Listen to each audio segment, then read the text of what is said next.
Beach Hall of Fame, Limitless, Icon Muscle, the City of Los Angeles Recreation and Parks, and Joe Weekly Productions, I'd like to present you to this Lifetime Achievement Award to honor your father, Ben Weider.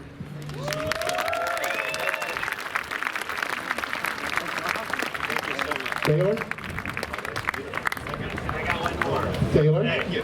And I won't read the whole thing because it's considerably longer, but I do want to say on behalf of the City Council of Los Angeles, the Mayor of the City of Los Angeles, and Councilmember Mike Bonin, I wanted to present this resolution in your honor. Thank you.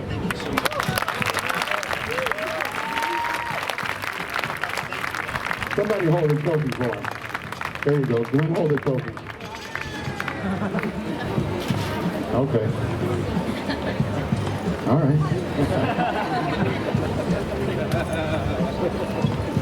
Thank you so much, guys. This is going to have to be a little bit back for me.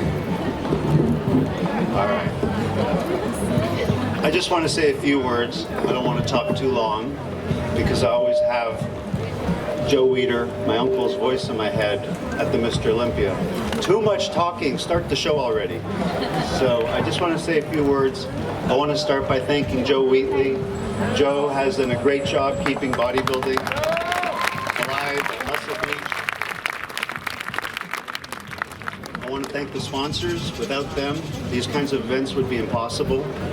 And I want to thank the representative of the council member for being here today as well. Thank you all. I also want to importantly thank the Master Chief from the Air Force for her remarks.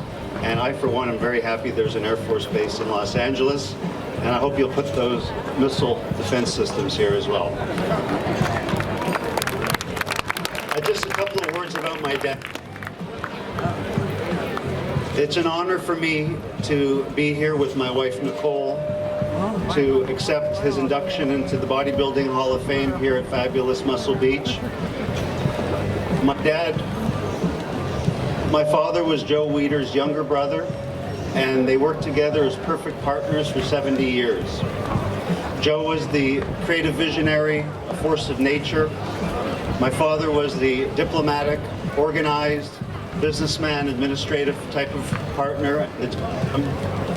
Worked together perfectly as a perfect team. They disagreed sometimes, they had arguments sometimes, but they never fought. So it was quite an amazing thing for me to watch growing up, how these two men worked together to accomplish something. My father started traveling the world as an ambassador for bodybuilding in 1947. He went to France, Egypt, and South Africa at a time that international travel was not that easy as it is today.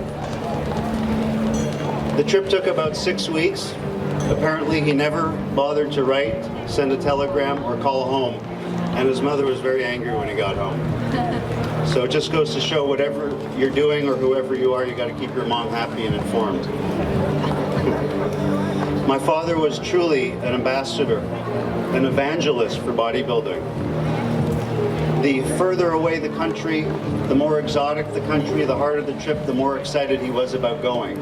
In the 1950s, he went to communist China and the Soviet Union, when it was almost unheard of for Westerners to travel to those countries. He would get more excited about being invited to go to Mongolia than to Paris.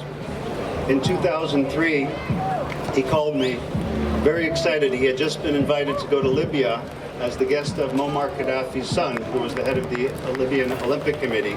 And he said, "Eric, you have to come with me." I said, "Dad, don't you have a trip to Italy coming up soon?" So it was, he enjoyed those trips. The last thing I want to end on is my father taught me all new truths go through 3 stages. And bodybuilding and working out with weights was one of those new truths in the 1940s and 50s. He said, first, they're ridiculed. Second, they're violently attacked. And finally, they're accepted as obvious, as self-evident. And I can tell you, just from the part I witnessed growing up, Joe and my father took some hits, took some shots. They were ridiculed, they were attacked, but they never gave up. They really believed in what they were doing. And it's such an honor for me to see all of you here today. in a way, representing the fruits of their years, their life of effort. So thank you all for coming. Last comment, if you want to see more of their story, watch the movie Bigger on HBO or Cinemax or Video on Demand. It's a great movie. It's not a documentary, it's a dramatization of their lives. But it's a terrific and accurate representation of the battle they went through. Thank you all very much.